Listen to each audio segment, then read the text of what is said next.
Welcome to the Indonesian Blockchain Conference 2020, which is supported by Upbit and Indodex.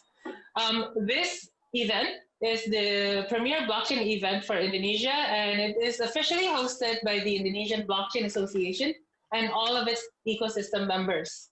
The idea is today we are going to showcase the blockchain and digital asset industry for local and international attendees. So we have a really cool panel today at the beginning of the day. And there's going to be other cool panels after this as well. The idea is to break down blockchain so that it's no longer just a buzzword. It's currently the #1 buzzword, of course, on professional social media sites. But it's not just a buzzword. There's a lot of things that are real and a lot of things that we can show. And in this panel, we can basically explore what blockchain can do, the business prospects in 2020, and directly with the people who are actually doing it, who are directly involved in the blockchain industry. Now, the speakers that we have at the beginning include Imran Zuhri, who is the big data and artificial intelligence expert of our panel today. He's the CTO of Hara, and he provides technical direction for Hara's talented data scientists. A lot of his interest and expertise in big data analytics, and artificial intelligence enables the company to advance its unique capabilities and technological solutions. We also have Ibu Mulia Dewi Karnadi, who before joining Online Pajak as the CEO for Indonesia in April 2020, has served in a series of senior leadership roles from various global companies, including her most recent role as Chief Partner Officer and Director for Corporate Segments at Microsoft Indonesia, where she was responsible for the strategic and operational leadership for partner cloud transformation journey and set a pace for business growth. Diki Sailan is also here with us. He is the Vice President Director of PT Bell Foods Indonesia and also Managing Director for PT Stria Sewu Indonesia Tbk. Before handling general management role in 2017, his various senior roles as marketing director and CMO. And he has very strong interest in data-driven business and embracing technology in driving the company to grow. He has also a very strong passion in business transformation. So these three panelists already prepared video presentations for everyone here to see, and we will see the video presentations from each speakers explaining about each of their blockchain use cases. All right, I'm going to give it over to the committee to play the video presentations.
Wajib pajak tentu ingin memastikan pajak mereka telah dikelola dengan baik dan terhindar dari denda keterlambatan. Bicara soal pembayaran pajak, terdapat sejumlah tahapan rumit yang perlu Anda ketahui. Pertama, wajib pajak melakukan permintaan pembayaran pajak ke online pajak. Online pajak kemudian meminta ID billing ke DJP. Selanjutnya, DJP memberikan ID billing ke online pajak dan salinannya ke Dirjen Perbendaharaan Negara. Online pajak lalu menginstruksikan Bank Persepsi untuk memproses pembayaran dari ID billing tersebut. Bank Persepsi menginformasikan DJPB dan Bank Indonesia bahwa pembayaran sedang diproses. Selanjutnya, DJPB memberikan nomor tanda penerimaan pajak kepada Bank Persepsi yang kemudian meneruskannya ke online pajak dan wajib pajak. BI melakukan pengumpulan uang yang diterima dari Bank Persepsi, sementara DJPB memiliki akses real-time ke BI untuk melihat total penerimaan pajak. Proses ini terbilang cukup rumit, rentan terhadap kesalahan, dan kurang transparan, baik dari segi aliran informasi maupun dananya, karena terbatasnya sistem informasi dan teknologi. Teknologi dapat menjadi solusi untuk meningkatkan kinerja sistem perpajakan di Indonesia. Memperkenalkan teknologi blockchain. Karena sifatnya yang transparan, permanen, dan harus divalidasi secara konsensus, blockchain akan membuat setiap transaksi menjadi lebih akurat, cepat, transparan, aman, dan sesuai dengan peraturan yang berlaku. Blockchain dapat mengubah cara Anda dalam membayar pajak. Keuntungan apa saja yang bisa didapat dari blockchain online pajak? Setiap transaksi yang terdapat di dalam blockchain dapat dilihat secara real-time. Blockchain yang bersifat akurat membuat transaksi yang menggunakan teknologi ini dijamin bebas dari kesalahan. Transaksi yang terjadi secara instan memungkinkan volume transaksi yang lebih besar. Dengan sistem keamanan yang terpusat, blockchain menutup celah penipuan atau penggelapan. Online pajak menawarkan solusi untuk mengelola perpajakan dan yang pertama mengadopsi teknologi blockchain di Indonesia.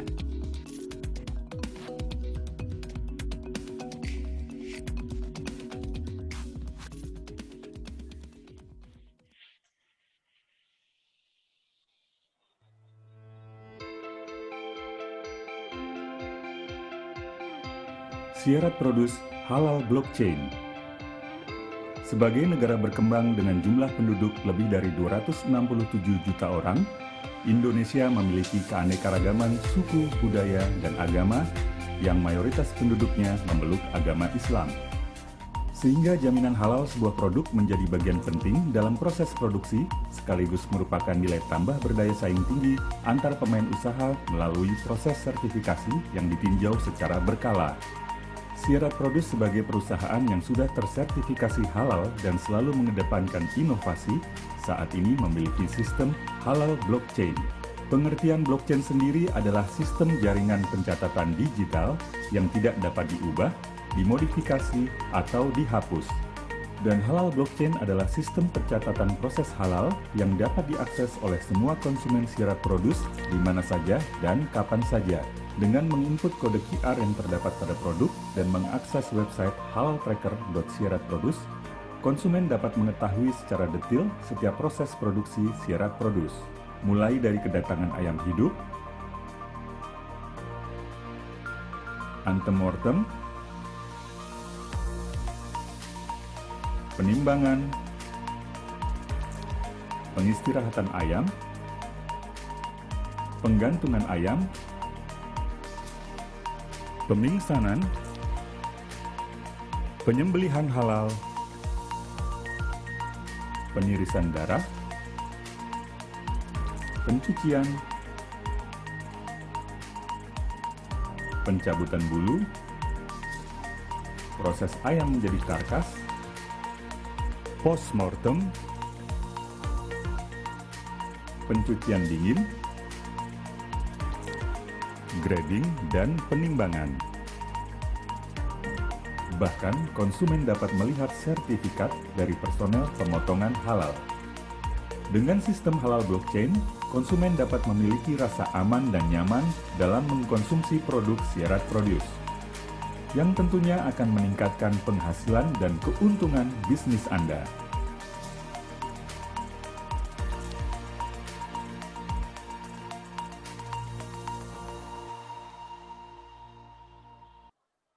Oke. Ya, semuanya kita sudah menonton video-video dari masing-masing pembicara.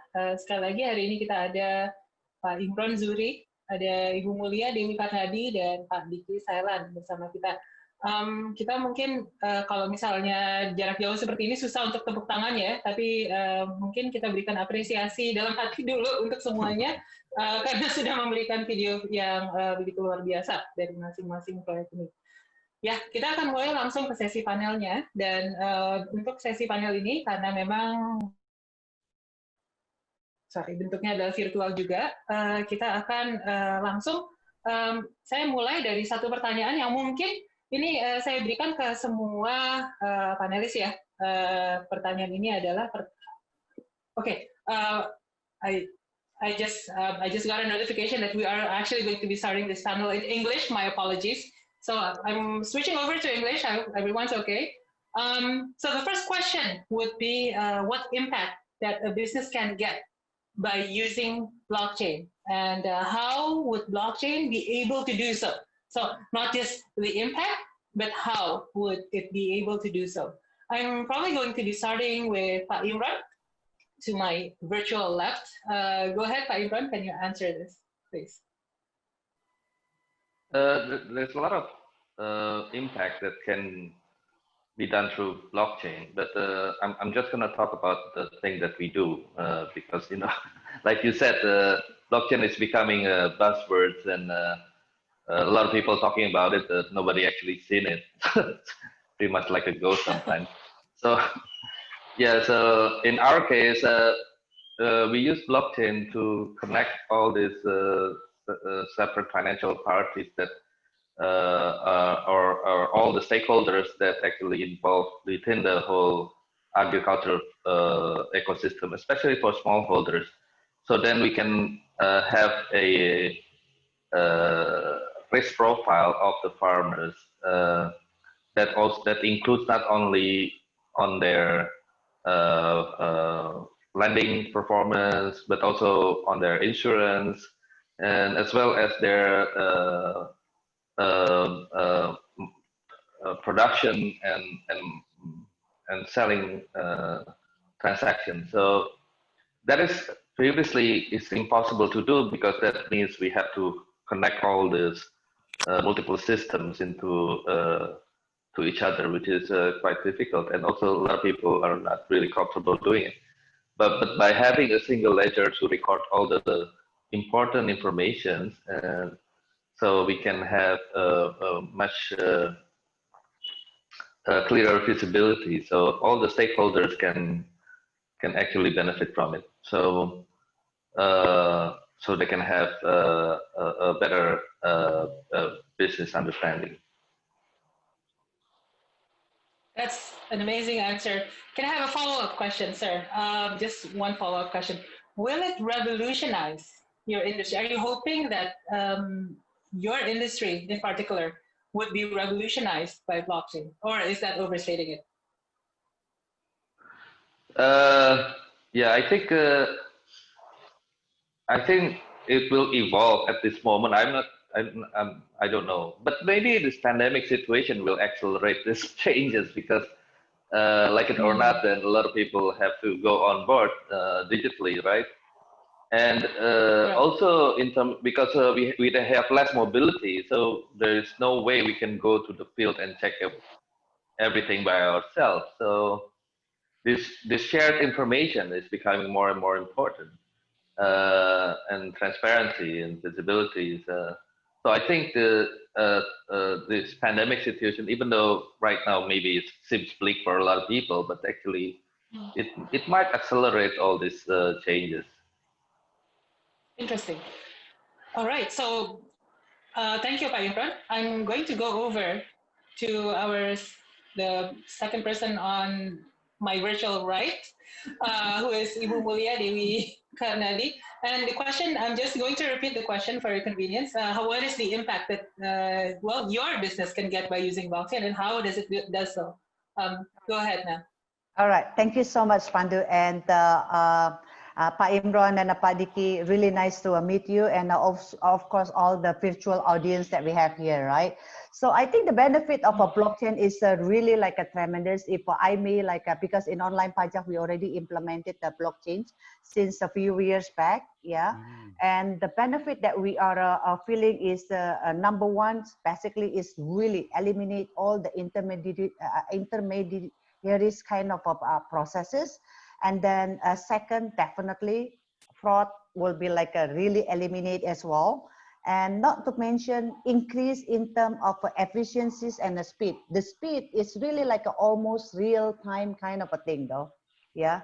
And last but not the least, of course, it's gonna be like increasing like the optimizations as well as a saving to our wajib pajak or corporate customers or individual customer who use it.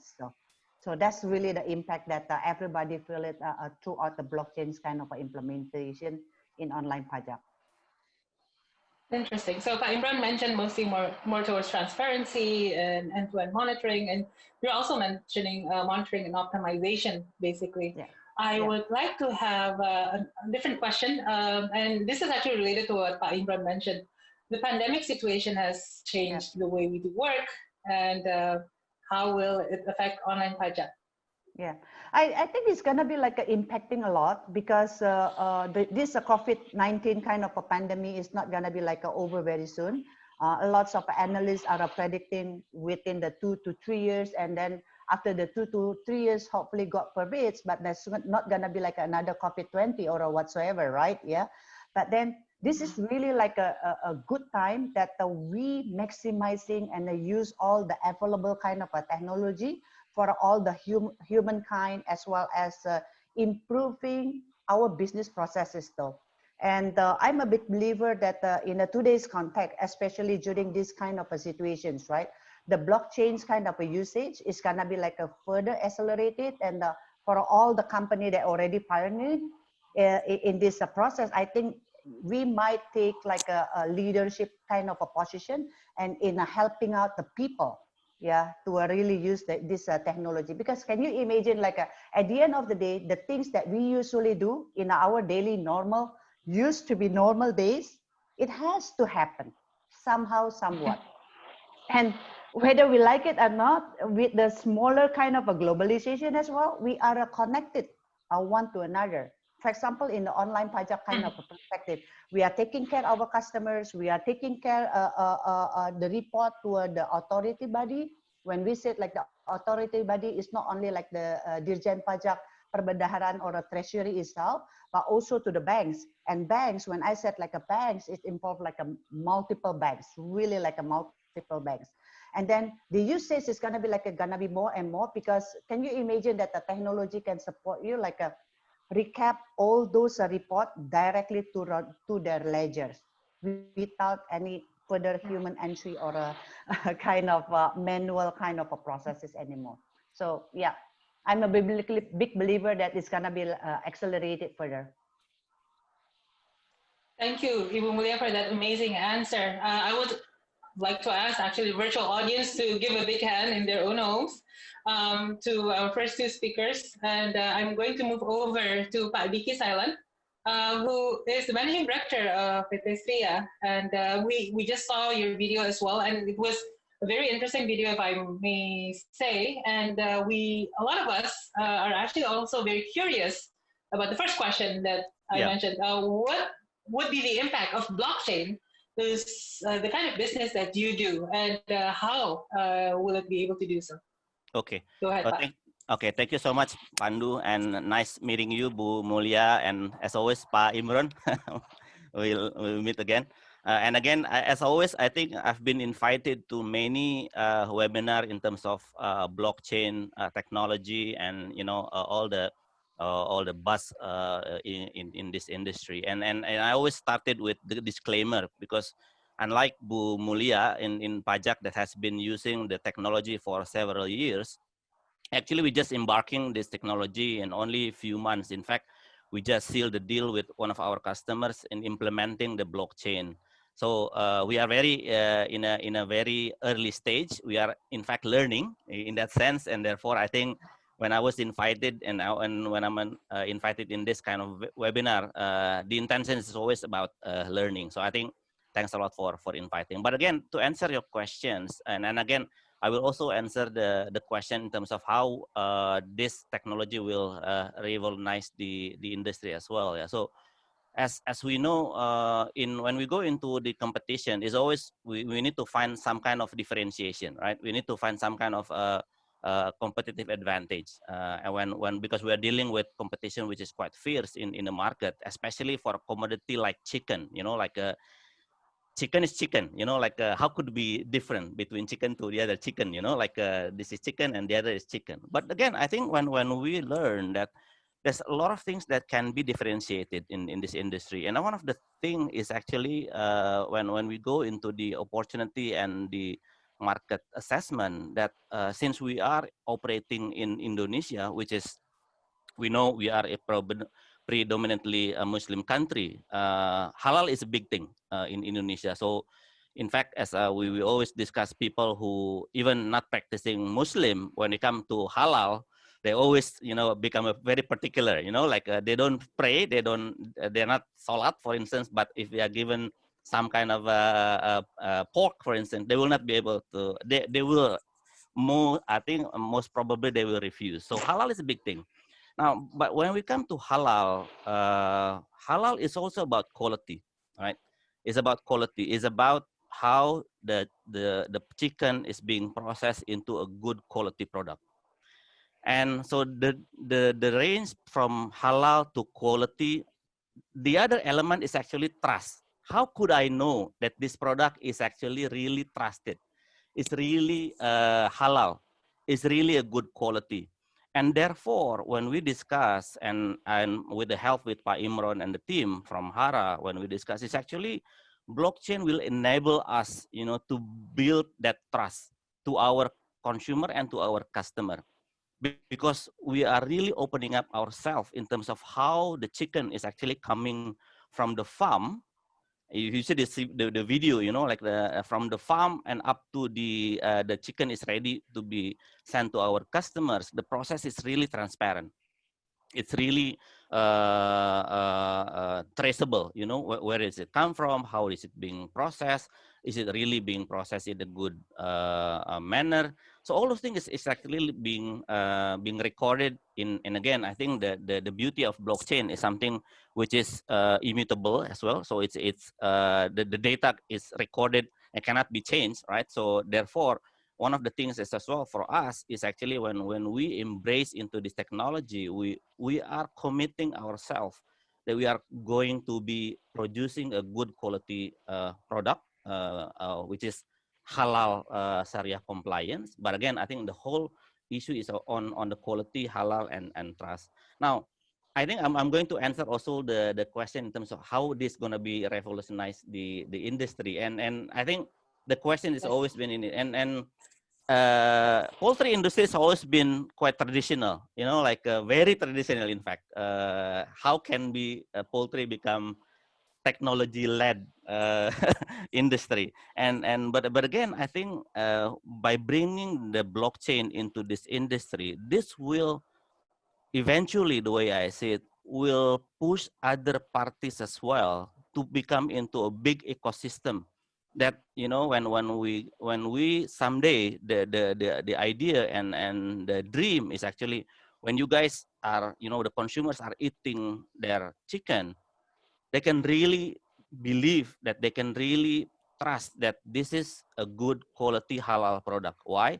Because it's recorded, it's being like a process in a good quality manner, and nobody can change it. So I think I really believe that this will revolutionize now. Of course, the good thing is actually we are starting it, so hopefully we will be the forefront in in the changing of this industry. But I don't know how fast it's going to be, but we believe this someday will become a big things in our poultry industry. So that's it, Pandu.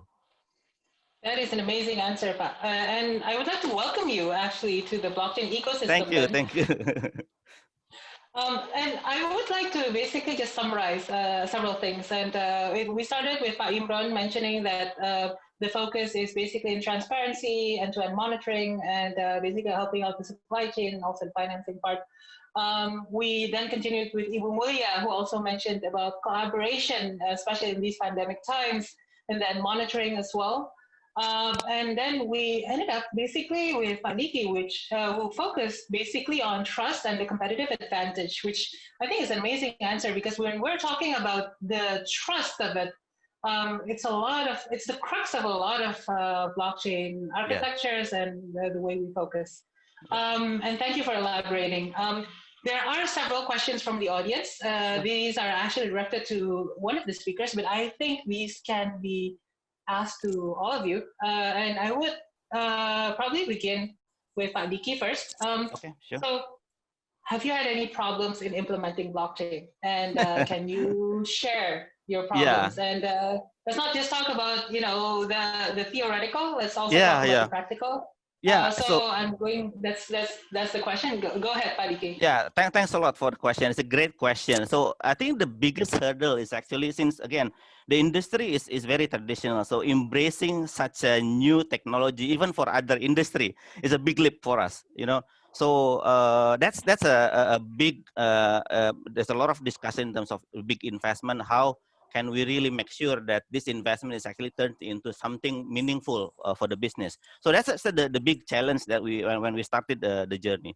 The second is actually in terms of the commitment, because when we committed into this project, then we committed that we will be very transparent. Anybody can see our process. And it's not easy. And when and that's why, as I always say, blockchain for us is not only external oriented, but also internal oriented. Because when we embrace and committed into this, taking this technology, then I talked to my team that from now on, nobody can play around with the data. In the past, they put the data, the chicken coming a bit sakit-sakit dikit,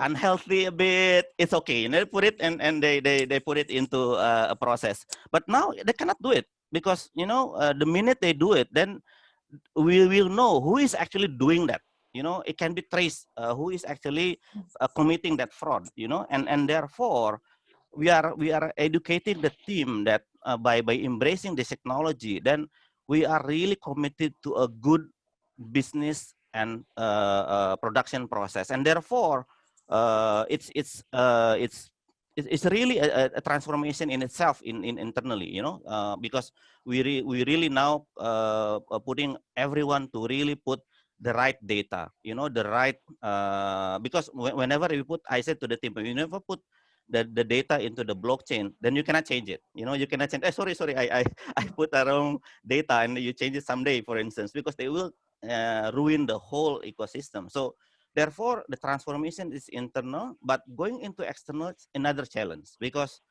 again, this is something new. And good thing is actually we are doing a lot of discussing with the government. For instance, we got help with the KNEKS, is the Committee National for Economy Syariah Indonesia, under Pak Jokowi as the head of the KNEKS, and Pak Ma'ruf Amin as the daily organizer, basically, so or the chairman. So but again, it's not easy, because they've been talking about this halal process and everything, and again, they are not really there yet, and therefore there's a lot of talking and discussing and educating. I talked to MUI. MUI is halal, is we cannot talk about halal without going to MUI, and MUI has been always also traditional. And when I talk to MUI, that now we have already something, a technology will help us, to really make sure that our halal is actually being following your requirement, but in a more transparent way. It's not easy, because as a new technology, there's a lot of sometimes skepticism. Sometimes even what is this? Is it going to now changing the way it's going to be doing, for instance? Is it going to affect my work, for instance? So there's a lot of education discussing. And the good thing is actually we've been talking to a lot of things, the governor, the Bank Indonesia, the MUI, the government, and everyone is actually embracing this, and this why as I said, this will hopefully it will revolutionize not only poultry industry probably someday, but even in the bigger context, it's the whole meat industry, for instance, because this will help everyone, and therefore the challenges is from the commercial, from the internal, from the external, because we are new now. Of course, my boss is asking me, how this investment will be translated into, the return. That will still need to be proven, of course. But I said to my boss that if people get this, customer get this, consumer get this, then we will be in the forefront in the trust of the quality that we are promising to our consumers. Yeah. That's, I think, the things that we are going into, Pandu. Well, that was an amazing answer. And you're saying basically that you're also basically not just adopting, but also endorsing blockchain technology as well to all of the stakeholders. I imagine because of your industry, there's a lot of stakeholders from farm to fork. Correct. And I think we have some follow-up questions, but I'm going to move over to Ibu Mulia first, and then we will go back to you. All right. Sure. Ibu Mulia, and just to repeat the question, what are any problems that you've experienced in actually executing blockchain in your field? Yeah. Go ahead. I think if I may summarize it, into like a 3 big pillars of a challenges, though. And I think the same as what Pak Diki already highlighted in the beginning. If we have to summarize it in the 3 big pillars, the number 1 pillar is truly getting the political will or the endorsement coming from all the parties. Yeah, because Pak Imran touched a little bit about the transparency. I was mentioning like eliminating all the frauds. By eliminating the frauds, then increase all the transparency. That means we have to get like the political will coming from each and every stakeholder. No more mystery, right? Because the mystery can lead to the frauds later on. So we have to overcome that challenges, getting the political will coming from each stakeholder. The second one is truly understand all the business processes. Yeah, and I would say getting this the first 2 is really the longest time ever. Yeah, before Pak Diki, I understand you have to talk with lots of a stakeholder to get this support, right? And also a deep understanding on the business flow. Then, yeah. Once we take care of these 2 challenges, then basically I would say the third challenges on the technology perspective is far more manageable, because the moment we understand the process, we get the political and endorsements kind of things, then things are moving towards the right directions then. So those are the ones that really took up lots of time indeed. Amazing. Ibu Mulia, thank you for your answer. I'm going to skip over to Pak Imran. And it's the same question. What are the issues? And since you're a veteran of this technology, you would be able to share, I believe. Go ahead, Pak Imran. Any problems and any issues implementing blockchain so far? Oh, there's a lot of problems. I can tell you. But first of all, for a lot of people who know the technicality of blockchain knows that blockchain is still pretty much at the early stage. It's if I can tell you then something that probably everybody will know my age. It's pretty much like the internet when you don't even have Netscape, you still have to use Gopher at the time. And Gopher. You see, yes, Gopher. So there's no Google, no nothing. So that's the condition of how rudimentary the blockchain technology is. So actually we first use blockchain for our own purpose, which is but because we have to connect with a lot of this is what happened when you implement blockchain commercially. Then you have to deal with a lot of other stakeholders. You cannot do this by yourself, just like online pajak and Sria also. So then when the problem arises, right? Okay, not only in terms of the non-technical thing, which is quite tantamount, because a lot of people doesn't really know what the hell blockchain is, you know. Yeah, yeah. But also on the technical side. So that's why slowly, but we have to, even though we don't initially projected ourselves as a chain, we are more of the applied side of it, right? But because we have to interface with a lot of people, so we have to build a lot of these basic things that people in the internet world are taking for granted. Like, for example, we have to build our own identity system. We have to build our own naming system, because otherwise the back-end programming of blockchain could be a nightmare without the naming system. We have to build a lot of this primitive stuff.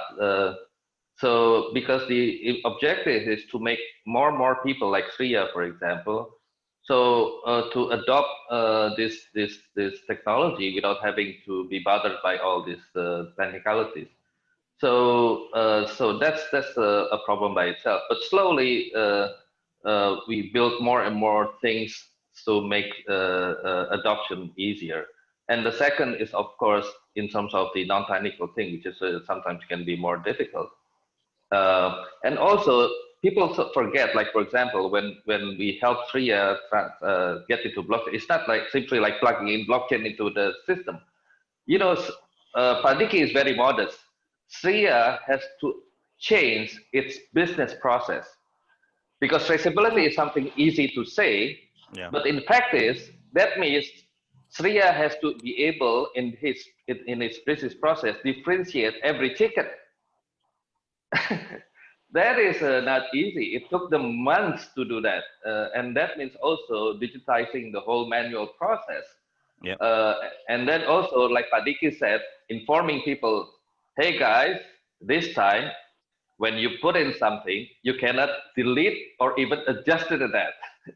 So that also not easy, because then they become panicking, right? Oh, okay, what if I enter something incorrectly, not by purpose? Well, it's okay, but that means your mistake will be recorded there forever. Which is, and also you have to commend Sriya, for example, for being brave, for being transparent. You can see every day now, you know, how the plant is actually processing. That is like opening up half of your clothes to other people, which is also very, it's scary for a lot of people. So that's also a problem by itself. Yeah. So, but I think this is the first step, and I think by having more and more people join in into the blockchain environment in commercial production, and also I think what is interesting with Sriya, even in our case, for example, it's very difficult for ordinary people to have access to see the data, right? Because it's private, confidential data as well as online pajak too, right? But in Sriya, for the first time, anybody can see how blockchain works.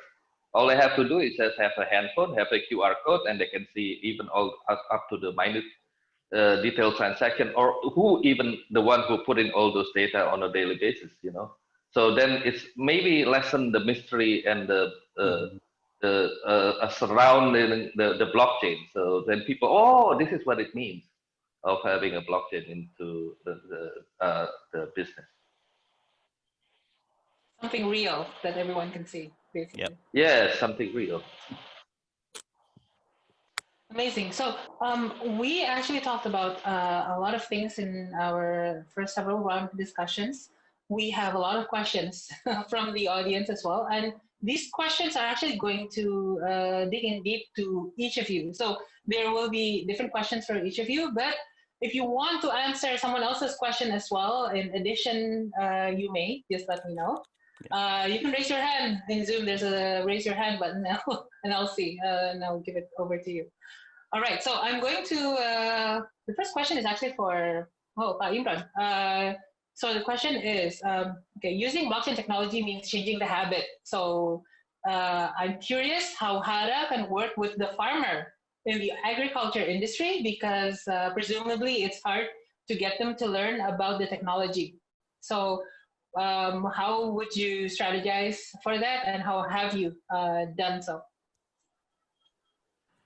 Well, getting technology, any technology into farmers is already difficult. Uh, so we do it step by step. So at the moment, the farmers are being helped by our field agent. The field agent is someone who is young and much more adept to technology. So they're also the translate. They become the translator for the time being. But the other problem that we're having of why we cannot go directly to farmers yet is coverage. Unfortunately, and I think because of this pandemic situation now, everybody suddenly realized that our internet penetration is still not covering all these rural areas. So I think we are hoping in the next coming years, and thanks to the pandemic situation, then this is exposed, yeah. Because if we don't have those basic infrastructure, then I think we cannot accelerate the process with the farm to help these people in the rural areas. Hmm.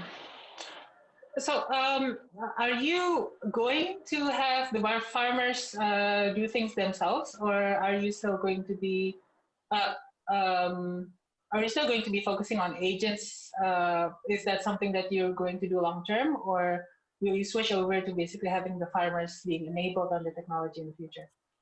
I think slowly we will go there because there will be hopefully more young people go into agriculture. Uh, and hopefully the coverage situation will improve. I think the technology will advance itself to make it far more easier. But because okay, this is the situation. A lot of people take for granted all the things you have in the city, right?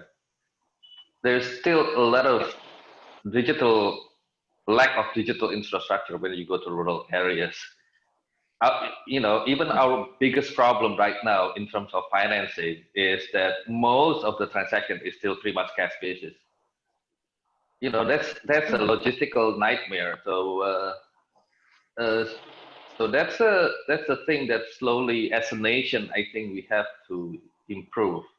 But I believe that this pandemic situation perhaps will accelerate these changes. Because otherwise then it's becoming very difficult, right, to transform. Right. And this is in terms of communicating to the farmers. Do you focus on the benefits for them, or how do you communicate with them regarding your Yeah, Hara and what you do? I think with same with any consumers. I think we just focusing on the benefit. Like for example, okay, now by having their land polygons available for everyone, then it makes it easier for them to get access to financing, right? And then, okay, one of our achievement that we are so proud of, before this, the Indonesian farmers don't have access to commercial crop insurance. And even if they do, it took them up to 2 months to get the claim process. Okay, by having all this information digitally available, right now we can provide crop insurance for these farmers, and we can reduce the claim process less than 2 weeks. Okay, so that is a huge benefit for the farmers because now they don't have to be worried when suddenly they have pests or not enough rains, and somebody will covering their expenses. Thank you, Pak Imran. I'm going to switch over to Ibu Mulia, and there are some questions for you as well here. And as you mentioned, the tax office will use blockchain technology. This is the question. How about cybersecurity considerations on this? And does this mean that the tax office will go more deep into the taxpayer data? Okay, so I think two sides of questions, right? Like the security perspective, and then also like the data confidentiality, right? If I may break it out into two, right? The security perspective, that definitely, as we are operating in Indonesia, and then in that regard, I mentioned a little bit of the licenses that we got coming from Dirjen Pajak itself, and also like the Kominfo, and also the BI, Bank Indonesia, and lots of compliance that we have to go through. And one of it is definitely is the security perspective, right? And on top of that, we are also like acquiring the ISO kind of certifications for a security perspective. So we are complying and indeed performing above than what's required on the security perspective. And then when it comes to the data confidentiality, it's also like a at the end of the day, okay, I put it this way though. I'd like to challenge the thought process. Yeah. What is the confidentiality when we as an individual are even posting every hours of our activities on the net? We are posting our kids, we are posting like our house, we are posting everything, right? Even like the friends, the things that we do, the thing that we love, even like in a much deeper level though. And I think that's really like a little bit of a paradox, I would say, like people in today's context is really like going into the net, and that they are really like open up. But of course, at the same time, we also understand like from a business process, from a confidentiality perspective, like I already mentioned earlier on, that there are sets of compliance and a process that we have to comply on that. And we have been like performing above and beyond of those requirements. The other thing that I would like to highlight as well in that regard, take it from the benefit perspective. At the end of the day, we are in the era of data flooding, right? The data that's available in the market, even like you want to look into my name, you just type in my name, then everywhere, everything that I did for the last 1 decade, it could be like a pop-up right on the screen, right? And so much so about the confidentiality, right? And I think on that confidentiality, it will take like two hands to clap, in a sense, like we just, there is one joke as well so on that. Whatever that you live on the digital world will stay there forever. Is that right, Pak Imran? Yeah, we may want to try to erase that, but it's gonna be staying there forever. So that's why, as an individual, it's a part of our kind of a responsibility as well, to be like a wise decision on what you need to expose yourself, right? But then on the corporate side, of course, we have to comply on that part. Can I add on that? Yes, please, Pak. Go ahead, Pak. Yeah, because I need to also jump in, because this is important. A lot of people are afraid of transparencies. But I think that's why Diki's project is very helpful in this case. So if you happen to have to visit one of the Padiki's clients' retail store in the future and have a QR code, and then you scan those QR code, and then you see the Sriya's page, and you can click on the Block Explorer, which is actually the blockchain version of a Google thingy, right? And then you can see that you can define which part of the information you want it to be open. In this case, Sriya decided that the name of the chicken butcher is actually open, because people want to know who actually do that on that particular day. But then there's also information in there in the Blockchain Explorer. If you click on it, then on every data there is an attestation. In that attestation, you have an idea, a hash encrypted ID of the person who actually recorded those information. So that's the accountability part of it. But the name of that person is encrypted. So it is open for people to see, but at the same time, it is also protected. And it is very difficult to decrypt those information. So that is something that hopefully will also educate the people out there so they can differentiate between being transparent and being also at the same time being private. But there is a choice you can make in in blockchain. Correct, Pak. And thank you for highlighting that. I believe it's the pseudonymous way of doing things. And I think there's a lot of things we can discuss as well. But since we're almost out of time, I'm going to give it over to Pak Diki. And I would like to have your future outlook for your entire industry. Will there be many, like after Sriya, will there be many followers? And how will it actually transform the industry of poultry and the way you do things?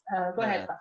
Yeah, thanks a lot. So I think the big dream that we have is actually we always say that, you know, think big, start small, move fast. Yeah, think big meaning that we want to be a leading player in the halal foods product in Indonesia someday.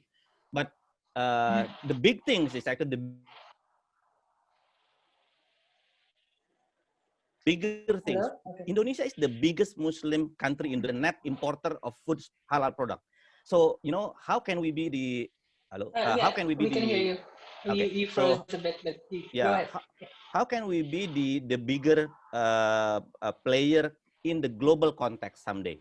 You know, so and therefore the things is actually it's not only for us as a company as a Sriya that, but also we have a big dream that someday we want a country, you know, to become a, you know, the big player in the global halal food. So therefore, that's why when I talk to the MUI, we talk to the KNKKS and then to BI, and we just talked to Kadin a few days ago.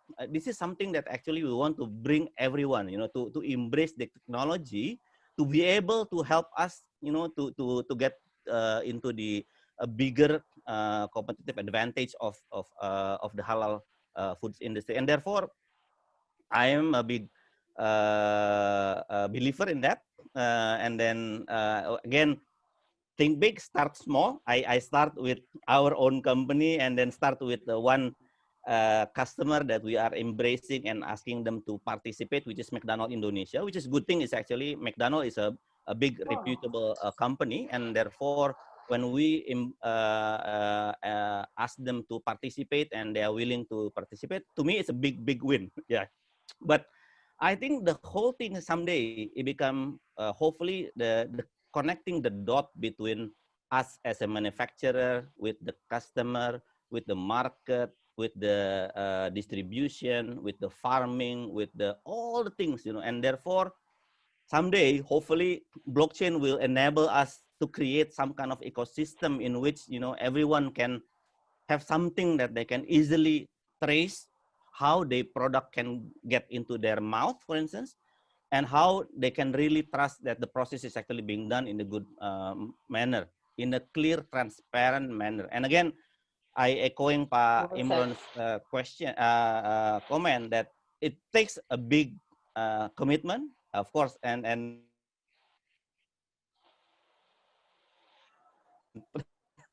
trust as well from ourselves, but it revolutionize the industry. Thanks. All right.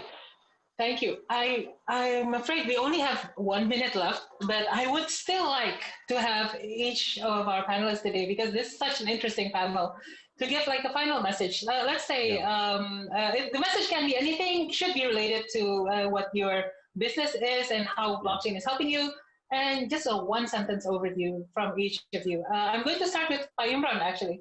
Just one sentence. A final message. Oh, Pak Imran, I think you're on mute, or? Yeah, Pak Imran on mute. Yeah, sorry. So one final message: this is the time to join the bandwagon. So hop in, okay? Because you don't have any other chances. While this pandemic situation will not going to repeat itself for another 100 years. So this is the time to join the bandwagon. All right, thank you, Ibu Mulia. Go ahead. I think I have like a two takeaway for our audience here. Yeah, Don't be fast with all the buzzword of a blockchain and so forth and so on and so forth. Leave it to the experts. Yeah, leave it behind. But then it has to be coupled with the very good UI and the UX, and then for the users, eventually they don't feel the complexity of the back end kind of a processes. But then just focus on the benefit and the outcome that can they can sort of like experience out of it, right? And then the second part, for the one in the business, try to leapfrog.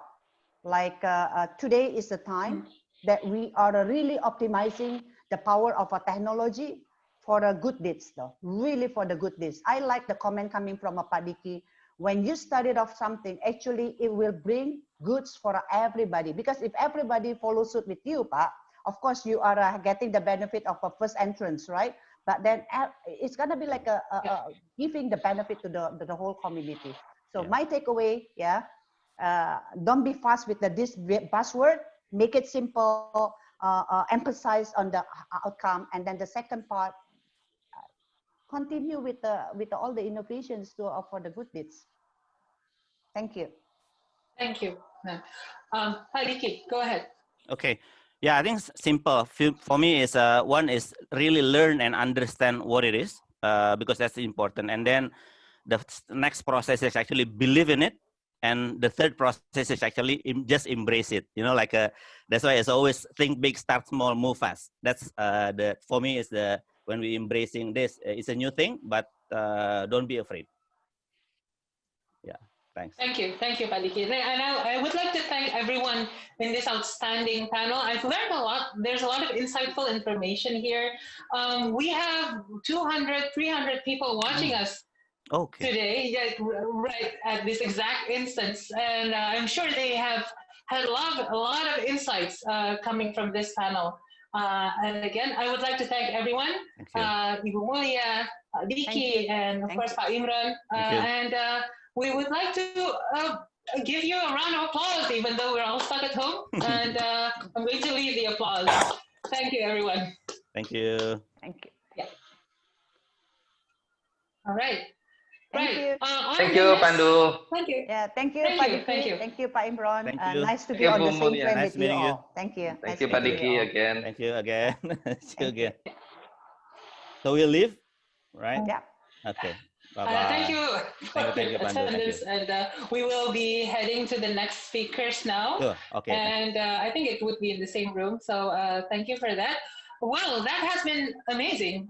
There's been a lot of discussions these days about how to implement blockchain, but not a lot of very real panels. A lot of the panels out there are very hyped and buzzword centric, not practical centric. A lot of the practicalities of implementing blockchain probably has been lost in a lot of other panels. I think the association focuses on not the hype, but actually on the business potential, which is different from hype.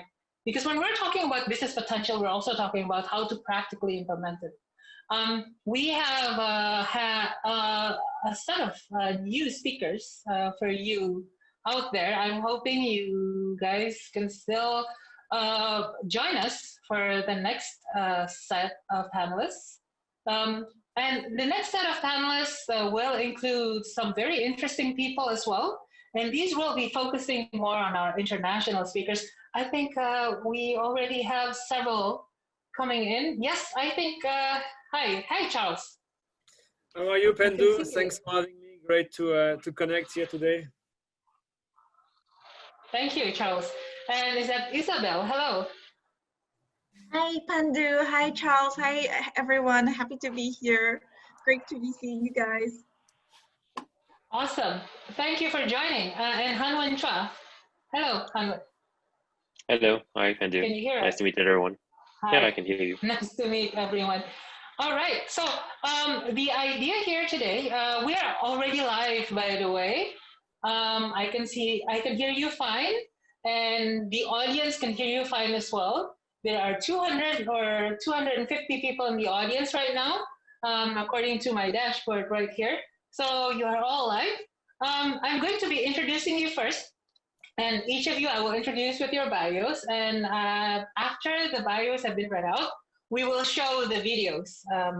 I think the committee is standing by on showing the videos. So I'm going to be starting by actually discussing about your bios first and how we might follow this conversation.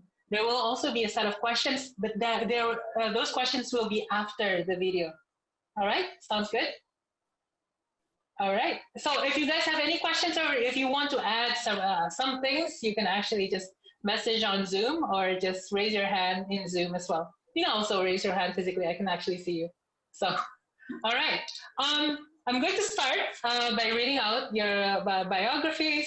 First of all, today we are actually with Hanwen Chua, Isabel Sumarli, and Charles Dosi.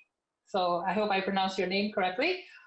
Hanwen is an idealistic libertarian. He is seeking to build a community of active entrepreneurs and developers in the Zilliqa ecosystem. He currently helms the ZilHive tripartite program encompassing ZilHive Education, ZilHive Grants, and ZilHive Accelerator at Zilliqa. He holds a bachelor's degree in aerospace engineering from NJS. We also have Isabel Sumarli, who is involved in digital and innovation in Hashtags PTE Ltd, or Stacks, a Singapore headquartered fintech firm, which is serving platforms for the financial industry driven by proprietary blockchain infrastructure. Stacks has the milestone achievement of being involved in Central Bank MAS blockchain initiative. We're going to ask you a few questions about this. This would be very interesting. Project Ubin, phase 5. And she manages strategic partnerships to build the digital ecosystem in Stacks. And Charles Dosi is the APAC director at Consensus. Prior to joining Consensus, Charles was with the Hong Kong government department Invest HK as head of fintech and set up an international team to attract top innovative fintech companies, entrepreneurs, and also investors from the mainland and overseas. In 2018, Charles was actually elected top 50 and top 200 fintech influencer in Hong Kong and Asia. Charles pursues training in both machine learning and artificial intelligence. All right, and yeah, personally, I would also like to thank Consensus for their collaboration with my company, Blocksphere.id. All right, so the idea here is now we will see the videos from our presenters. These are video presentations that are explaining about their company, how they're active in the world of blockchain, and how they're bringing value to the ecosystem. All right, I'm giving it over to the committee to play the video.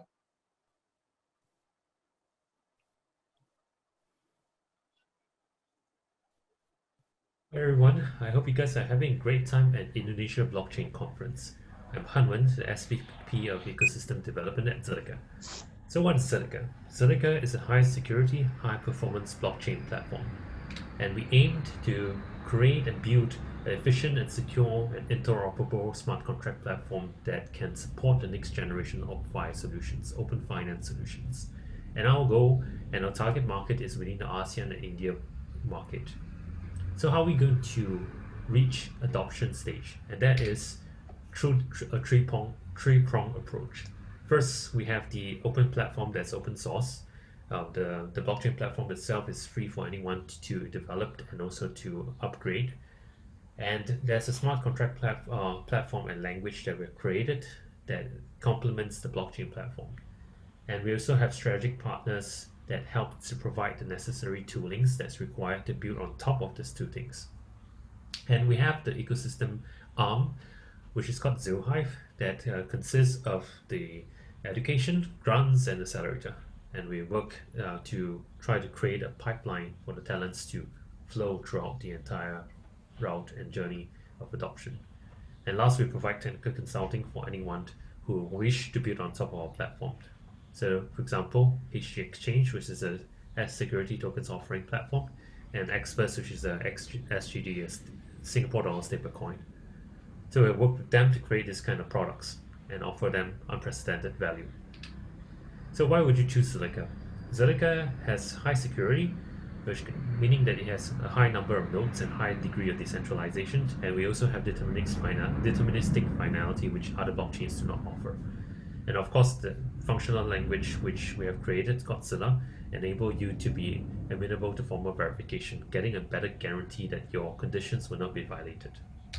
And we have a higher performance than compared to other blockchains, up to 1000 TPS, while remaining decentralized, which is solving one of the trilemma problems. And of course, it's very usable. It has very low transaction costs for each operation, and is interoperable with the Ethereum and the Neo and Cosmos world. So what you see as a company, which is Zilliqa Research, is that we want to become one of the key players within the Zilliqa ecosystem, and also to continue to support the Zilliqa blockchain network. And throughout, and this is how we actually generate revenue to sustain ourselves, and at the same time make sure that ZIL itself accrues value when the blockchain network becomes more and more adopted. So this is the kind of like a map to show how we work within this whole ecosystem.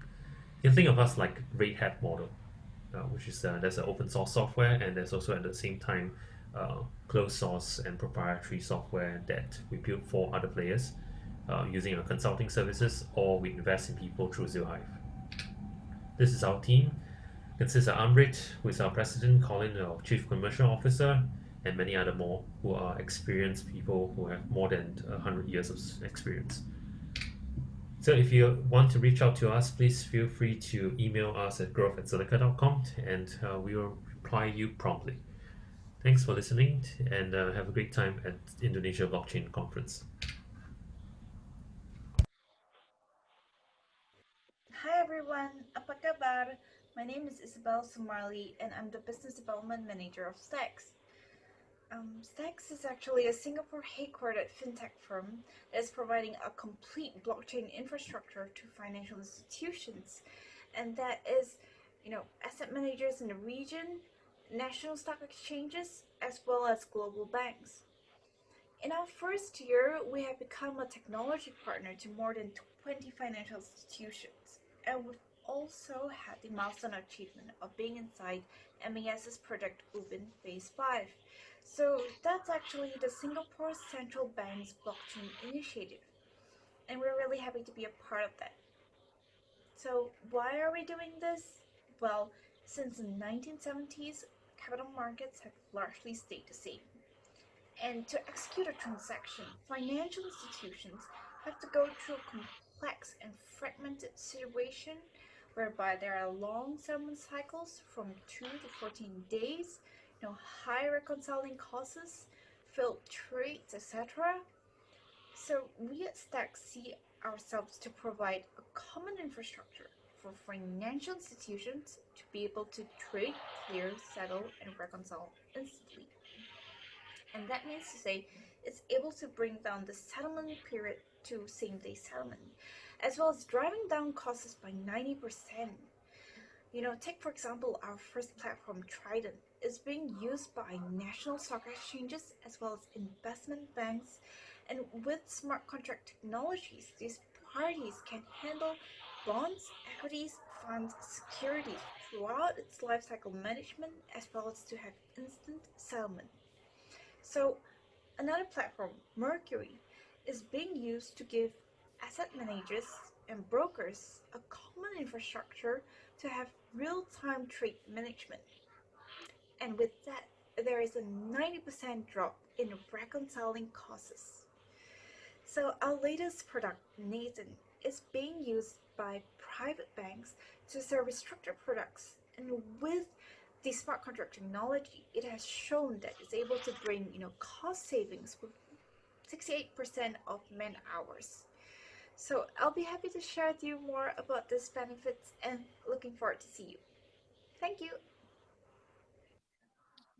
Hi, I'm Charles from Consensus. I'm really excited to join you today for the Indonesian Blockchain Conference, and I look forward to the conversation.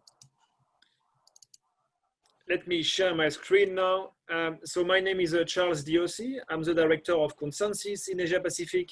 And before joining Consensus, I was with the Hong Kong government as the head of FinTech. In that context, I've been organizing with the team the Blockchain FinTech Week from Hong Kong, as well as many different other events. I've been in finance and financial services for some time now, and in the blockchain technology conversations for numerous years as well. Today, I'd like to tell you more about Ethereum. I'm sure a lot of you are already familiar with the protocol and the community, but it's good to get some numbers and some updates. Today, Ethereum is the world's largest smart contract platform. It brings together more than 300,000 developers globally, and every month there is more than 30,000 new developers building new applications on the protocol, on the platform. Ethereum allows you to deploy networks in a private or public manner, so you have this duality of options, which is very interesting for the world of enterprise. At Consensus today, we are more than 600 engineers globally. Every day, more than 80,000 developers are using Consensus products, and we've been tokenizing about $1 billion of assets with the software designed by Consensus for our customers. We are servicing many different types of organizations in multiple countries. This could be a regulator such as the MAS in Singapore or the European Commission, as well as Coinbase, Fidelity, some large banks and various institutions. But we are also building networks for some of our customers, which are consortiums or group of companies. Comgo is one example, bringing the oil industry main players together around a blockchain business network, which has been designed and delivered by Consensus. And the toolbox we bring to our partners and projects, it's really a full stack of software, which is starting from the low layer with Ethereum enterprise clients such as Consensus Quorum, but also with middle layer like Orchestrate to help connect the blockchain and your application, and modules of applications to help you build a strong proposition for your customers. So I'm thinking of Codify Asset here, Codify Documents, Codify Data, and there is many others. And all these applications are mostly around the industry of asset management, capital market, DeFi, obviously, global trade and payments. We are very excited to be joining the event today. I look forward to the panel and I wish you a great day. Thank you. All right. Thank you, committee, for playing the video, and thank you, all of my panelists, for recording and actually showing us the video as well. We currently have 250 attendees that are viewing this, and I'm sure they will be very excited to have you share one by one. I have one first initial question that I will ask to all of you, and it is a simple, well, it's a simple question, but it might have complicated answers. And the question is, I'm going to start with Hanwhan. What impact will a business get by using blockchain, and how would your blockchain in particular do so? Go ahead, Hanwhan. I think the most obvious benefit that any companies could get from any blockchain solution to its cost savings, and being able to remove any middleman involved in any particular verticals, that's very crucial. Because less middleman means that there's less fees that you need to pay off to people, and then it's more revenue coming to you. And that's, I guess, one of the best value propositions that blockchain has. As for what people could benefit from our blockchain particularly, it is a public blockchain. So in here, it's a trustless nature, and you do not have to exactly form a consortium in order to trust that the network can perform things in a format that you will not that will violate the conditions that you want to have. And that's it's one of the most powerful things. It enables you to build businesses without having to trust anyone else. And that's the same proposition that we have with any other public blockchains out there, and that's like Ethereum, and so, which is the biggest blockchain platform out there. And yeah, that would be my answer. Thank you, Hanwhan. Isabel, what do you think? What impact should a business get by using blockchain, and how would it do so with your fintech platforms? Yes, definitely. Very pleased to share, and thanks for having me here once more. So, well, for us, we are very focused on the financial industry, and as for the impact of blockchain, definitely it always comes with cost savings as well as efficiencies and possible new revenue streams. So, in the case of our blockchain, Stacks blockchain, it's used to instantly trade, clear, settle, and reconcile. So financial institutions can actually drive down costs by as much as 90%. And it's dependent on cases like, for instance, if I were to give an example of our Mercury platform, it is reducing the trade breaks and manual reconciliations by as much as 90% efforts. And this is a problem that we found that asset managers and brokers actually face, during their time in everyday life. Let's say more than 60% trade breaks and more than half a day fixing these issues, which is actually a lot of time considering the digital era that we are currently in. So yeah, definitely the impact is about saving man hours, improving SCPs, bringing up resources for this specific case study. Thank you, Isabel. I'm going to switch over to Charles, and the question is the same, but I think you have recent updates. So, so of course, the question is what impact that a business can get by using blockchain, and how would your platform be able to do so? But I think you also have Quorum now, right? Not just Hyperledger Beso, and can you also share about that as well? But the primary question is what the impact you can get. Absolutely, thank you, Pandu.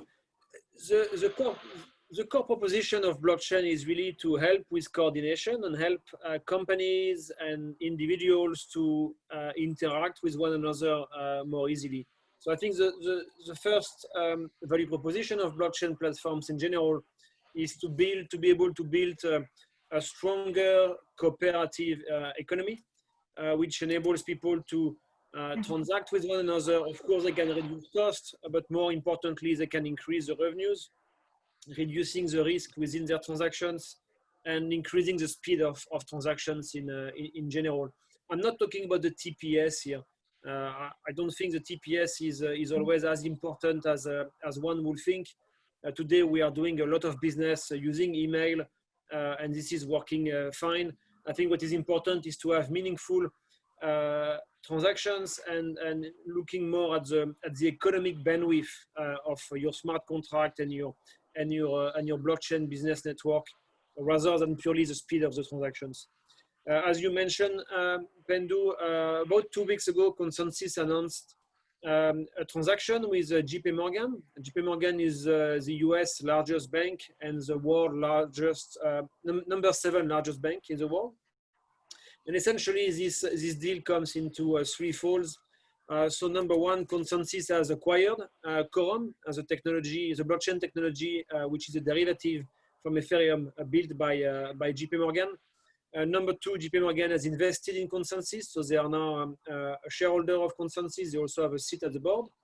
And number three, JP Morgan becomes a multi-year customer of Consensus. So we are helping them, as well as all the ecosystems they have built around Quorum, to keep growing the JP Morgan coin, which remain a project from JP Morgan, as well as the IIN network. The IIN network is an equivalent or maybe an alternative to the SWIFT cross-border payment platform, which has been built on Quorum. And essentially now Consensus is able to bring to the enterprise community with the best mainnet client, that is Hyperledger Besu, as well as the most used permission chain Ethereum client globally, that is Quorum. And these two clients are now hosted under an umbrella brand within Consensus, which is called Consensus Quorum. So we give really the best of both worlds, having the best proposition in permission chain, the best proposition in mainnet access. And eventually, over the years, most probably, the Go Quorum client will merge together with Hyperledger Besu to become one client able to serve both mainnet applications as well as permission chain applications. That's in a nutshell the user view. Yeah. Sorry, I just cut you off. I was disconnected a bit, so I didn't hear the last sentence. But can you repeat just the last sentence? Sure. If that's okay with you. So eventually, the GoCorum client, as well as the Hyperledger Besu client, will merge, and Hyperledger Besu will probably be the dominant client in Ethereum. This is our vision. So it takes some time to make sure the world of enterprise get the time to adapt. But essentially today, Hyperledger Besu has both capabilities of mainnet access plus permission chain. And GoCorum has only permission chain access. So we're going to slowly give more features to Corum, but most probably the two clients will merge in the coming years. And if we want to be a little bit technical, and I'm sure the audience will be okay with that, there is a difference between the GoCorum client and Hyperledger Besu as you know it today. The GoCorum is actually under GPL license when actually Hyperledger Besu is under Apache 2 license. And it makes a very big difference in the world of enterprise where you know you can build on top of open source software application and keep the IP of the application you're building. Understood. I have a follow-up question, and I would like to also tell you, Charles, we actually have a really good mix of audience right now. Out of our 250 audience members right now, we see some technical people, but also mostly business people as well. And I think some of them would be very interested in you explaining further on you mentioned speed of transactions, TPS versus meaningful transactions. What do you mean by meaningful transactions? So you can look at TPS, so the speed of a transaction, and you can look at the value of a transaction. So for example, if I send you a WhatsApp, I just say, hello, Pandu, how are you? Can we meet tomorrow or can we something? So it's just kind of not so high value transactions. It's just chit-chatting on the chat. If I send you an email with a purchase order and there is all the details of the order I want to take from your factory, this email can be 1 minute late. There is so much value in my message to you. There is so much capital value and money value that it's important to think of your blockchain not buying the fastest car, but maybe buying the car which is more meaningful to your business. So of course there is some Ferrari which allows you to drive very fast, but maybe a Ferrari for a farmer is not exactly the car you would recommend. And maybe there is some cars which will be more convenient in a city environment, and some other cars will be better to use in the countryside. So I think it's important for all the executives in the room not to be obsessed with the technology itself, but really building in a reverse manner, kind of reverse engineer, and from the use case and the benefit you want to build and bring to your customers or your business. Later, from this use case, identifying the best technology. In some cases, it's going to be maybe Zilliqa. In some other cases, it's going to be Ethereum or maybe some others. But starting from the technology is probably not the best journey. Start from the use case, and then from the use case, identify the technology which is bringing easy, low-hanging fruit benefits, and from there, grow the platform. Thank you. And we're going to come back to you, Charles, but I would actually like to jump over to Isabel first. Isabel actually mentioned a few things, and this is a follow-up to your earlier statements. You did assist the central bank's MAS blockchain initiative, the Project Ubin. I think it was phase 5. And you are currently doing fintech platforms. Now, I'm curious about what are the learnings that you've received from Project Ubin, and how do you apply them in your current fintech platform? Can you share further about that? Yes, sure. So definitely. Well, since the 1970s, the capital markets have largely stayed the same. And because of that, that leads to long settlement time, high costs in the middle with multiple intermediaries. So basically, what we learned from our findings in Project Ubin was that we were able to successfully show that this dilemma can be solved for trades, which meaning to say that, the security and the payment could be exchanged conditionally at the same time, with certain conditions set in place by smart contracts. So, with this, it was shown to be a milestone that, we need not necessarily be kept, with the multiple legacy systems that we understand today that leads to a fragmented situation. So that is a case of how we are applying it for our platform called Trident. And this Trident platform is basically, both a multi-asset issuance platform as well as a settlement platform. So in the, in this case, we were able to replicate it from Project Ubin, whereby we can issue a bond on the blockchain with Trident, and to have instant settlement or pre-configured customizable settlement. So this was what we actually did with our recent press release with the Bursa Malaysia, which is the Malaysia Stock Exchange and their investment banks. So it's definitely a great learning experience that I believe we all have as a team. Being with the different central bodies and understanding their perspectives as well, and to see how smart contracts can actually revolutionize or help with the benefits, as well as testing blockchain as a immutable registry. Thank you, Isabel. That was an amazing answer. It sounds like your company has learned a lot from Project Ubin. I'm pretty sure a lot of other companies are also going to be learning a lot from your platform as well. I'm going to skip over actually to Hanwon. So yeah, we're all rooting for you. I'm skipping over to Hanwon. And Hanwon, I saw in your bio that you're a libertarian. I'm a libertarian as well. I believe in decentralization of power as well as decentralization in technology. And I'm very curious to hear your thoughts on what's the future of decentralization in general? Like we know that we all will have a soft spot in our heart for blockchain because it allows decentralized technologies to incentivize node runners, of course. But what do you think about the future of decentralized technology in general? And how would it apply to businesses? Like I've seen a lot of people in the ecosystem, people coming into the ecosystem saying that, blockchain is going to ruin my business because I'm actually an intermediary. Because you're disintermediating me, I'm gone. So what would you say to people like that, Hanwon? I think let's first answer the first question about what do I see decentralization in the future.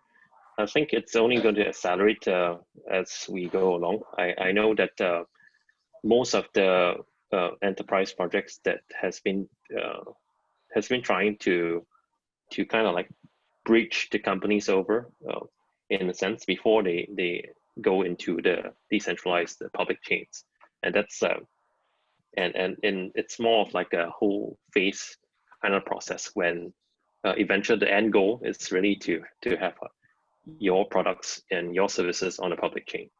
And that's something that we realize too. It's a reality of the world that it's not going to be full pronged like full dived in by any of the enterprises out there. And the reason why I see people want to do that is because they can actually interact with the users directly and build different kinds of business as opposed to what they are doing now. For example, let's say we take the example of the DeFi space. The DeFi protocols are incentivizing people, the users, which is liquidity providers and the lenders, by giving them governance tokens in return. And the governance tokens could accrue value by the protocol's actions, such as transaction fees of the protocol and stuff. And that's essentially a different way of viewing your own product in future. You are democratizing the ownership of a product. You're giving the users the power to govern the product in future. You are and you as a user, you are empowered to become something different. You're not just like somebody who was at the mercy of somebody else, and you could also have a say in whatever you are using. And that's the really interesting part about the whole decentralized world. I foresee that in future companies will become and slowly shift towards DAO-like model.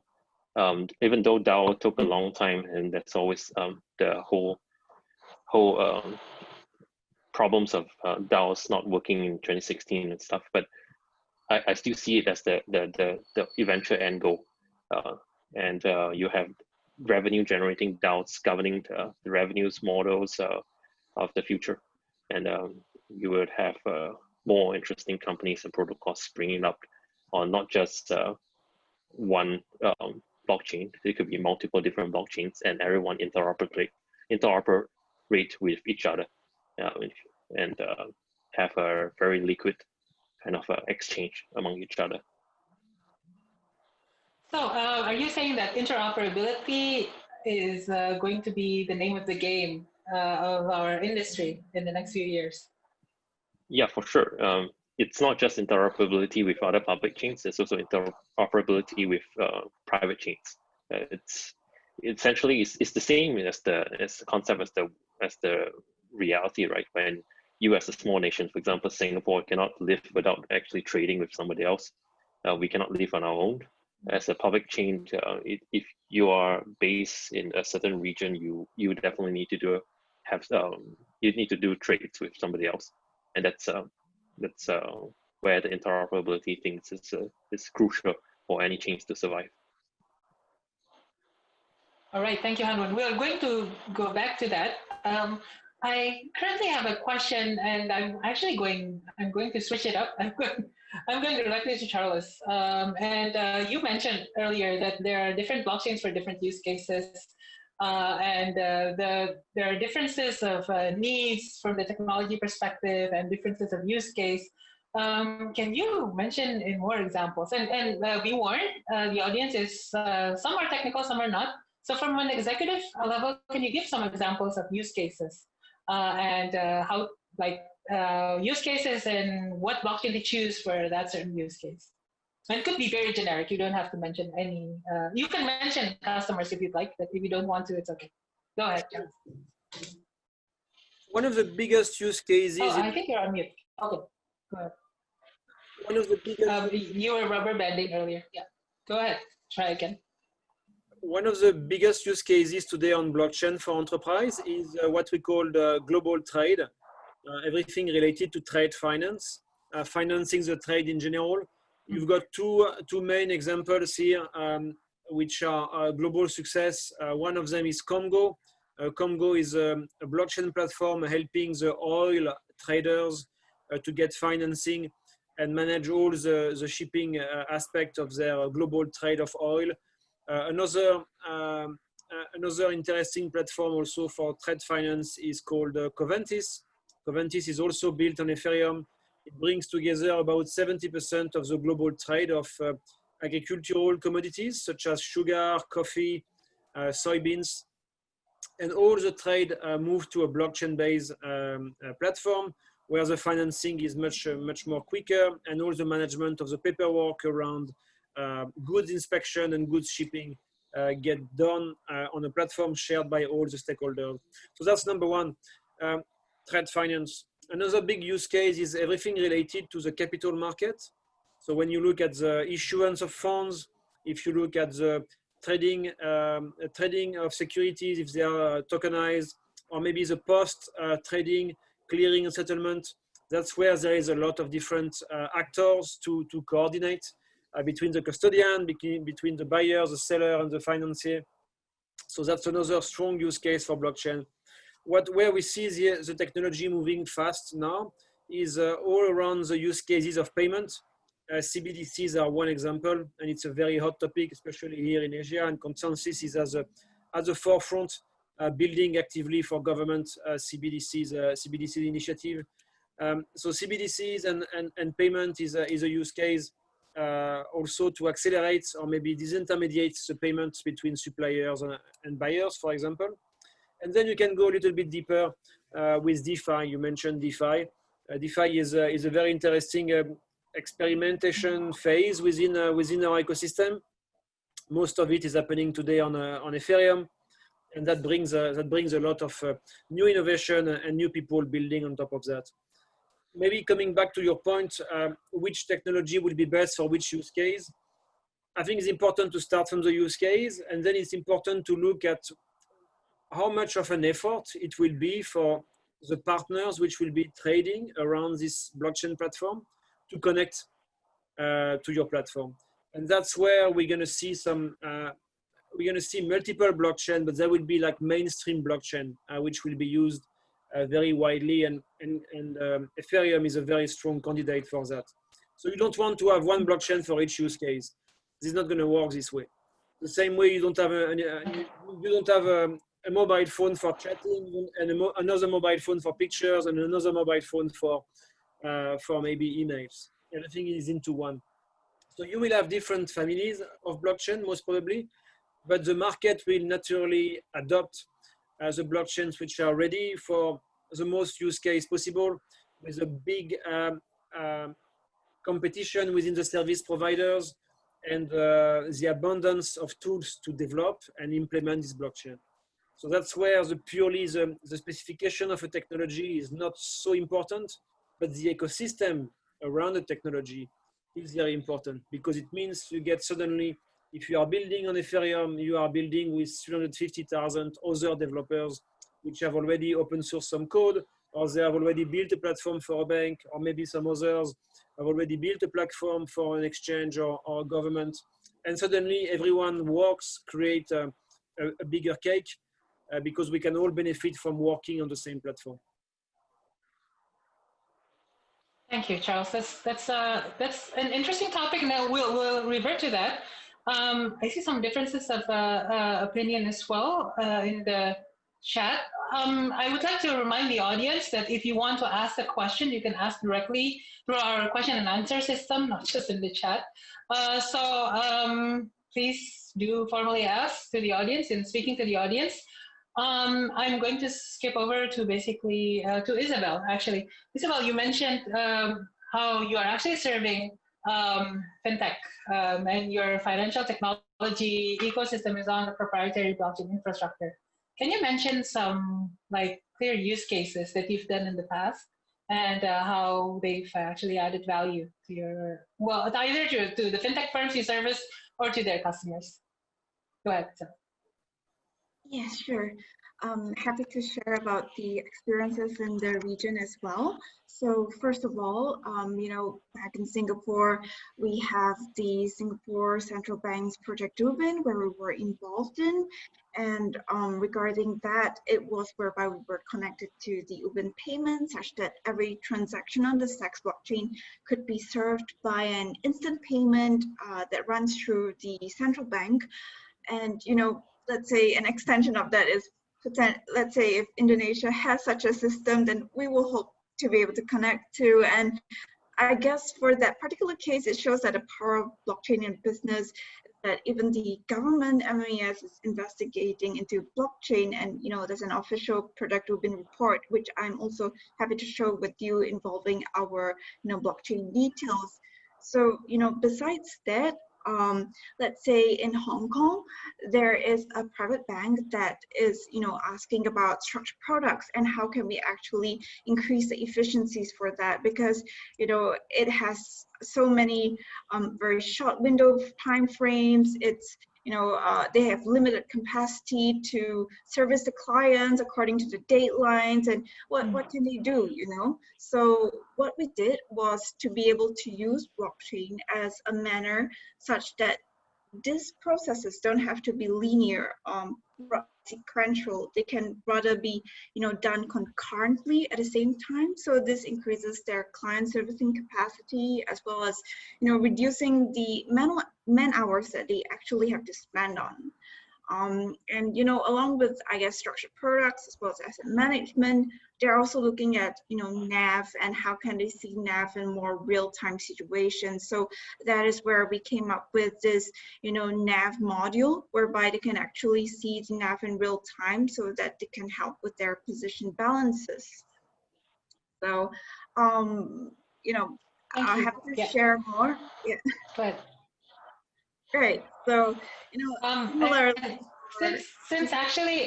Yeah, go ahead. Sorry, I was speaking over you, but you can also go into, because Charles actually mentioned this, the approach model. Well, what do you think about like the future of blockchain? Would one approach dominate, or will there be specific technologies for each use case, or will there be specific technologies for each family of use cases? What do you think as a blockchain practitioner? So definitely I agree with Charles in the sense that, you know, it's really a lot about an ecosystem play as well, and a network effect to have, you know, at least an MVE in a pair, in syncing up together, which is a minimum viable ecosystem. And that's also how we have been approaching the situations, basically in the different verticals or the different use cases. Definitely agree on that. And there are perhaps different approaches in different use cases, domain areas to serve different pain points. I also see, you know, in terms of outlook, that the COVID has a potential to accelerate the adoption of digital technologies and potentially blockchain as well to save costs, because that there are compressing margins as well in certain industries. And I guess in terms of the uptake for the different cultures and countries, different regions, it's based on, you know, regulatory culture and the mindset as well, the adaptability. So let's say if some regions are still in a learning phase, it's more about educating them and letting them understand more about it. So they need some more exposure and time to learn about it. Interesting. So I've been in many panels during the pandemic, and COVID has always been a topic. Like any panel is always mentioned COVID. I think it's not just. I think it's always related to COVID these days. Everything that we do, even like things that are non-blockchain, are related. But blockchain in particular is a very interesting topic to speak in relation to COVID. We'll get back to that. To be fair, now I'm actually going to jump over to Hanwen, and I would like Hanwen to share about his platform's use cases, previous use cases that you can mention in this discussion, and also what you think about, you know, what would one approach dominate, or will there be specific technologies for specific use cases? So actually 2 questions, use case and the future approach. Go ahead, Hanwen. Thanks, Pandu. So on Zilliqa, we have our key focus is within ASEAN 10 and India. And that's where, like for example, for the use cases that we have been working with our partners is experts trying to create a Singapore dollar stablecoin. And we succeeded in doing that in September, which is this month. And we are looking at how we can build up eventually sort of like a ASEAN stablecoin forex exchange on Zilliqa in order to using a decentralized exchange to power that. It's if you use something like curved on the Ethereum before, you could kind of like envision what it would be like on Zilliqa. And that's where I think one of the some of the better use cases that can pop up after this is completed would be something like remittance services. Like you can use it to send your someone else like IDR with SGD that you own, and it's very powerful because you can bypass the entire banking ecosystem at all entirely, and that's where we see the one of the bigger use cases vertical for us. And second thing is really about gaming. We are building something like an NFT ecosystem also, and we are trying to talk up with all the different gaming partners out there within Singapore to try to build up the sort of like a NFT like consortium where we can build up like different kinds of in-game items and try to value it with cryptocurrencies. And that's where we envision funding of games would go to be in future. It's sort of like you need to go to the arcade and then you change it for arcade coin and you can use it to play whatever games you want and to purchase any of the items. And that currency itself would be the funding mechanisms, and it could be done through some of the innovative process that has been done on Ethereum, for example, liquidity mining and so on. Yeah, that's the second thing that we're looking at. The last part will be one of the enterprise use cases that we have been working on with our sister company. It's called Achilles. It's on trying to build this advertising network on top of the blockchain. So this is one of the, I would say, one of the use cases where a high throughput blockchain could come in, trying to do reconciliation of the impressions of advertisements on the online, and that's where is where they are working on. And one of the cost savings that they have done within the as in one of the pilot programs that they've done with I think Pepsi or Lay's recently was allows the company who are running the campaign to save up to like 30% of the costs by cutting away some of the middlemen, and they are trying to like focus down on that and try to eliminate more of the middlemen as possible, and to let the advertisers has direct touch with the consumers and to reward them in the process of doing giving them this this information. So yeah, I would say that these are the few use cases that that we are really working on. Okay, the second part of the question is, would one approach dominate? Would one approach dominate per specific use case, per ecosystem? What do you think? I think I agree with As in Charles. the technology approach. Yeah. Okay. I do agree with Charles when it comes down to network effect. It's very important, especially when if you don't see other people building on top of the blockchain and you do not have the sufficient funding to buy people, which is what I think Tron did and all the EOS did. I don't see that a healthy ecosystem building up. So it really comes down to how you can build up the whole your following, and you need to invest in several stages of it. That's why we created ZoHive. We need to create boot camps in order to educate people. We need to go down to the schools in order to teach all the students what blockchain products is like and how to develop on top of Silica. We need to teach the university teachers also at the same time so that they can create curriculums. We need to go to enterprises to talk to them, to educate them on like how blockchain could benefit their businesses, and you need to give them grants in order to create the MVP.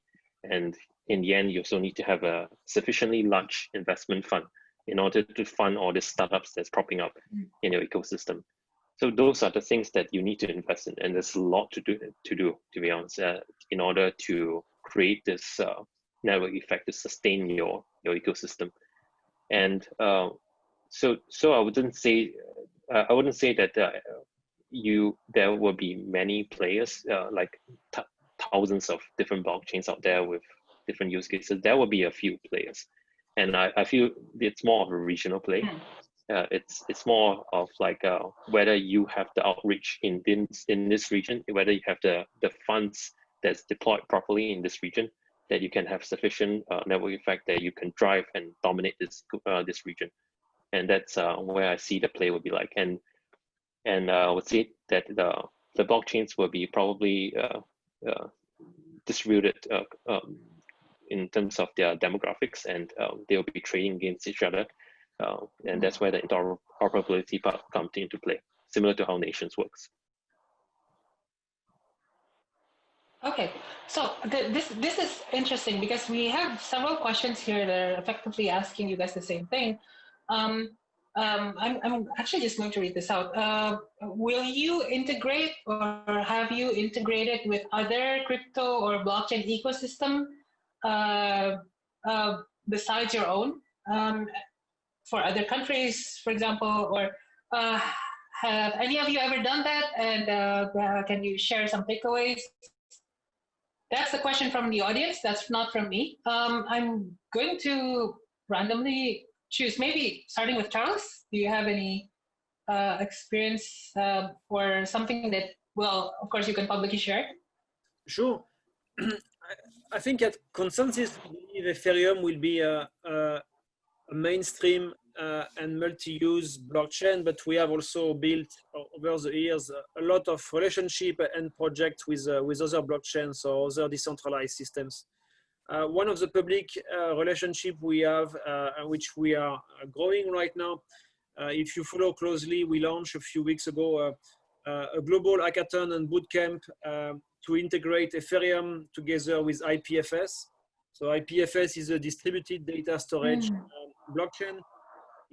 It's now in the early days of its deployment, and Consensus is working very actively to make sure that anyone who is building on Ethereum will get a very smooth experience to integrate also the distributed file system options from IPFS.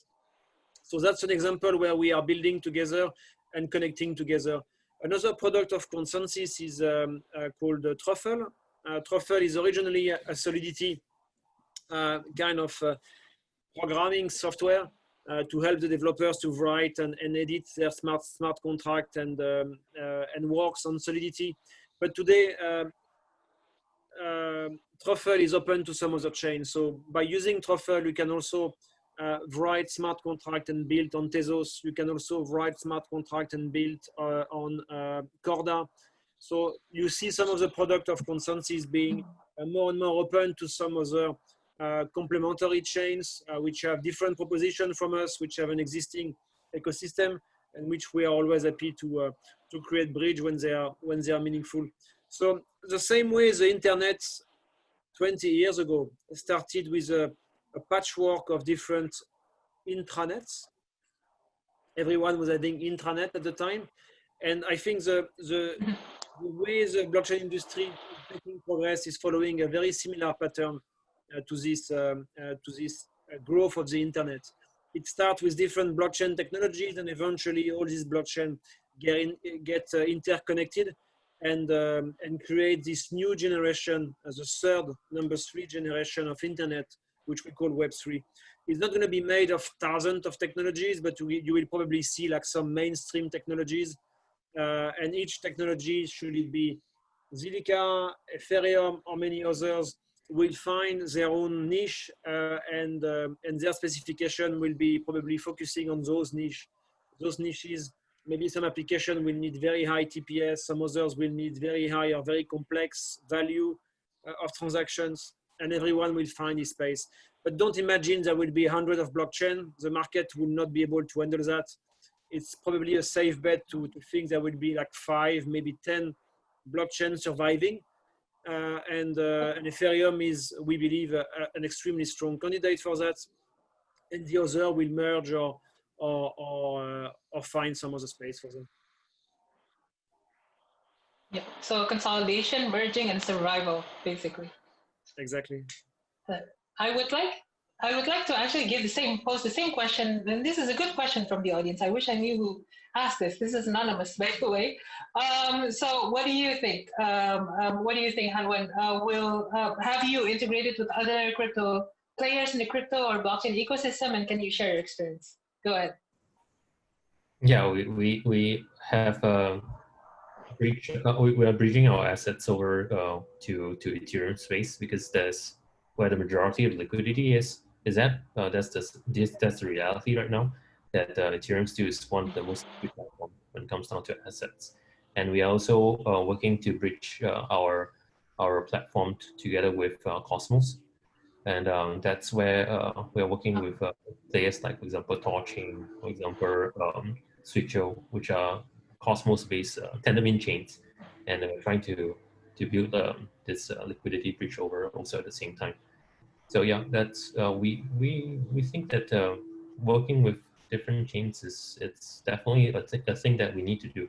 It's a must for us. So we are always working looking towards finding good partners that we can work with, and try to get it done. Thank you, Hanwen.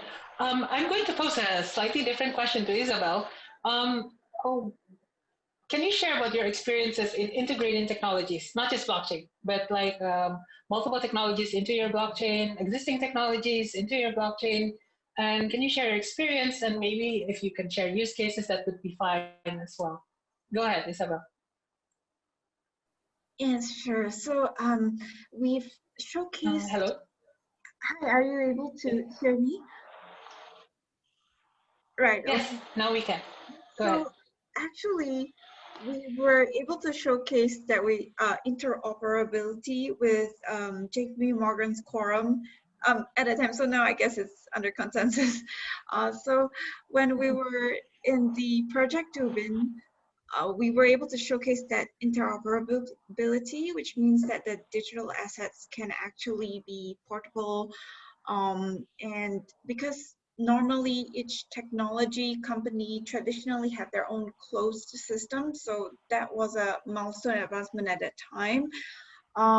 So there was a cross-chain integration whereby one network was focusing on the movement of securities and the other network was focusing on the movement of payments. And besides that, in terms of more traditional integrations, we were also able to clinch a strategic partnership with Dell in the sense that we were able to deploy the blockchain on premise, so on top of Dell machines on premise, and we actually had a very successful use case for that, achieving very high TPS. Yes, very, very, very high TPS. So it's comfortable Amazing. for Okay, companies. so guys, Yeah. Sorry. This is Sure. the perils of digital webinars. So, okay, so guys, we're actually over time and people are shouting in my ear. So I'm going to give one last round though for all of you as a final message. And this is a question that would be applicable for Indonesia itself. What does Indonesia, like my country, need to do to catch up? Like with other countries who have been actively using blockchain. What do you guys think? And can you give it just like a very short message in how we would be able to do it? Okay, I'm going to start with ladies first, with Isabel first. Go ahead, Isabel. Right, sure. So I guess I would be reflecting on the cases that I know as well and how it could potentially apply to Indonesia. So in the case of, let's say, Bursa with, Malaysia, for them, what they stand to gain is that transactional tracking and ownership. And I think that's something important for the Indonesia economy as well, in the sense of, let's say, a digital registry for holdings and tracking movements with verifiable audit trails. So Indonesia tends to be still very paper intensive and manual. So this is a case whereby we were able to do so, and potentially in Indonesia's case, let's say, it could be a study for sukuks to ramp up the sukuk market activities because for the underserved Sharia markets. And this ties in with the current need to provide credit more easily and complementary to government strategies. Local Indonesian banks could potentially benefit if an Indonesian SOE, state-owned enterprise, were to issue these bonds, loans, or sukuks. And on the blockchain, it will be more efficient and lower costs. On the other side of the game, well, as I mentioned about Indonesia's, how we know it is that it's very paper intensive and manual. Sometimes there's a lot to have to checks back and forth about the manual processes. So potentially they could explore, pilots for e-document smart contracts. And let's say there are multi-party documentational approvals for invoices or SME loan approvals. And this can actually help the turnaround of capital approval, as well as funds being dispersed more quickly, which is very critical and essential in this COVID period, that the potentially government or the Indonesian banks could help with, or seek to increase. Thank you. Thank you, Isabel. That was amazing. Thank you for that. I'm going to go to Hanwan. Give us a short message on what Indonesia should do to catch up.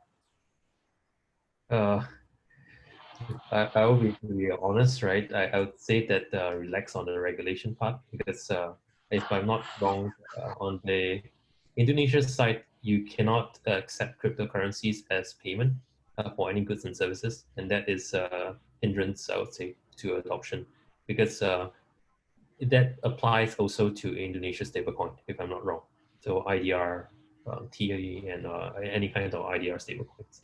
So that is this is a huge blocker when it comes down to adoption, and we really hope that we will be able to change the minds of the regulators, and maybe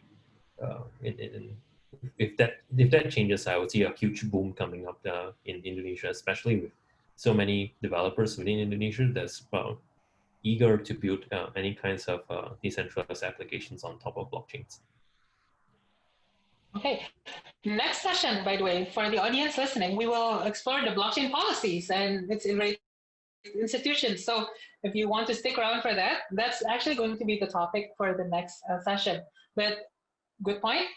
I'm not working for the government, so I can't comment on that. I'm just going to skip over to Charles. Final message, Charles. What do you think about Indonesia and how we can catch up? I think Indonesia is not late. Indonesia is starting its blockchain journey as many other countries. You are building a beautiful infrastructure, and I think if you're working for a company, if you're a developer or an executive, the most urgent things to do is to start experimenting. Don't be afraid to learn. Don't be afraid to miss and make some small mistake.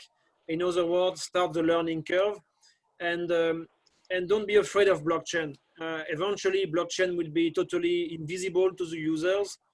We are in the early days of the industry. We are passionate about the industry, and this is a blockchain conference, so everyone likes to talk about it.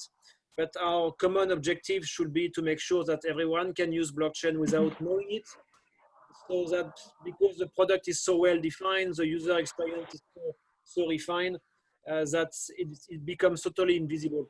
And there is so much technology today in our mobile phone, which is TCP and all kind of technologies. And blockchain should be coming very quietly, fitting into our digital experience.